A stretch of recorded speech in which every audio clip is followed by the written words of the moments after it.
అభివృద్ధి నా ఆశయం, స్వయం ఉపాధి కల్పిస్తా. బెల్లంపల్లి నియోజకవర్గం కన్నేపల్లి మండలం జనకాపూర్ గ్రామ పంచాయతీలో స్థానిక ఎన్నికల్లో కాంగ్రెస్ బూరిగామ వెంకటేష్ అభ్యర్థి గెలుపు దిశగా ప్రచారం నిర్వహిస్తున్నారు. జనకాపూర్ గ్రామ పంచాయతీలో బీఆర్ఎస్ అభ్యర్థిగా తనను కత్తెర గుర్తుపై మీ యొక్క అమూల్యమైన ఓటు వేసి అత్యధిక మెజార్టీతో గెలిపిస్తే గ్రామ అభివృద్ధికి యువత ముందడుగుకు బాటలు వేస్తారని, గ్రామంలో పేరుకుపోయిన మురికి కాలువలు, వీధి దీపాలు, అంగన్వాడీ కేంద్ర ఏర్పాట్లు చేస్తారని ప్రజలకు హామీ ఇస్తున్నారు. ప్రజలు తమ అమూల్యమైన ఓటు హక్కు వినియోగించుకోవాలని, అత్యధిక మెజార్టీతో గెలిపించాలని, తన గెలుపు అనంతరం గ్రామ అభివృద్ధికి కృషి చేస్తానని హామీ ఇచ్చారు.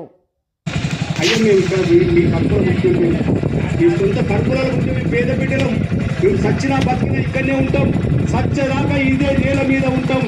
మేము వస్తే మమ్మల్ని ఇదే నేల మీద పొందబెడతాం. మేము చెప్పినాం, తలకాయ కొట్టుకొని చెప్పినాం. కానీ ప్రజలు మీరంతా కూడా తప్పు లేదు. ఎందుకంటే రేవంత్ రెడ్డి ఇస్తే గొప్పగా మాట్లాడాడు.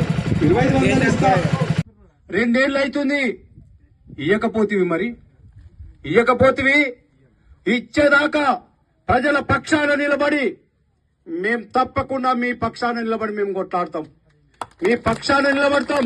ప్రతి ఒక్క ఇంటికి ఇందిరమ్మ ఇల్లు ఇస్తాం, ప్రతి పేదోడికి ఇందిరమ్మ ఇల్లు ఇస్తామని చెప్పారు. ఇవాళ 10-20 ఇచ్చి పబ్బం గడుపుకుంటున్నారు. ఇటువంటి పేదవాడిని మీరు గెలిపియండి. మీ వెంబడి మేముంటాం, మీ వెంబడి మేముంటాం. కొడుకా చెప్తున్నా, నీ మొద్దు బలుపుని తప్ప అధికారం ఉన్నది కదా అని ఏమన్నా పిచ్చి నకరాలు చేస్తే బిడ్డ 2 సంవత్సరాల తర్వాత పెద్ద పందిని బొర్రిచ్చినట్టు, పెద్ద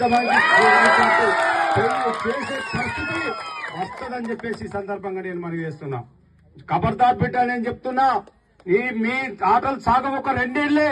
2 ఏళ్ల తర్వాత ఖచ్చితంగా టీఆర్ఎస్ పార్టీ వస్తుంది, ఖచ్చితంగా ముఖ్యమంత్రి కేసీఆర్ గారు అవుతారు. ఈ కాంగ్రెస్ దొంగలందరినీ వాళ్ళ ఎమ్మెల్యే ఉంటాడా?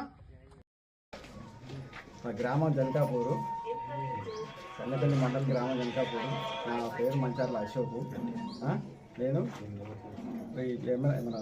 సర్పంచ్ పోటీ చేస్తున్నా. అందరినీ కలుసుకుంటూ వచ్చి ఎమ్మెల్యే ఆధారంలో నన్ను పెట్టడం జరిగింది. అందరూ నాకు వెంట ఉండి సపోర్ట్ ఇస్తున్నారు. కానీ ఒక్కొక్క వాడకపోతే ఒక్కొక్కరు ఒక్కొక్క రకంగా మాట్లాడుతున్నారు. అంటే ఏమిటంటే, అన్న మేము బయటికి వెళ్ళి వాటికి లేదు, బాగా ఇబ్బంది ఉన్నది. ఏంటి పరిష్కారం అంటే, కొన్ని అవసరాలు అట్టున్నాయి, ఇక త్వరదే బట్టి కొంచెం భయం ఎక్కువ అవుతుంది అంటే, సరే దానికి భయమే లేదు, నేను ఉన్నదాకా ముందు అని అందరిలోనే చెప్పుకుంటూ వస్తున్నా.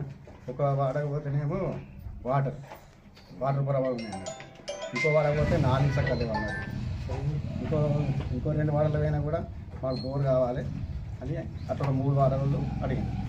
దాని గురించి సరే నన్ను గెలిపిస్తే నేను ఆ నీటి సమస్యలన్నీ నేను చూసుకుంటా, చేపిస్తా అని మాటిస్తాను.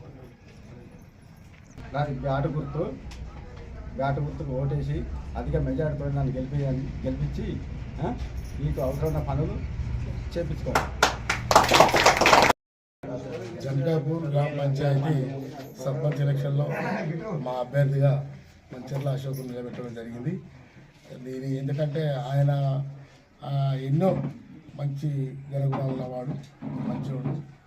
అయితే సమీప అభ్యర్థి కంటే 100% మంచోడని చాలామంది చెప్పడం జరిగింది. మా సర్వేలో తెలియదు కూడా. కాకపోతే కొంత నీటి సమస్య ఉన్నది మా ఊర్లో, కానీ బయట మా కాంప్లెక్స్ విలేజ్ 2 ఉన్నాయి, దాంట్లో కూడా ఉన్నది. ఓటర్లు అధిక మెజార్టీతోటి అశోక్ గెలిపిస్తారు, దానికి మేము సపోర్ట్ ఉన్నాం.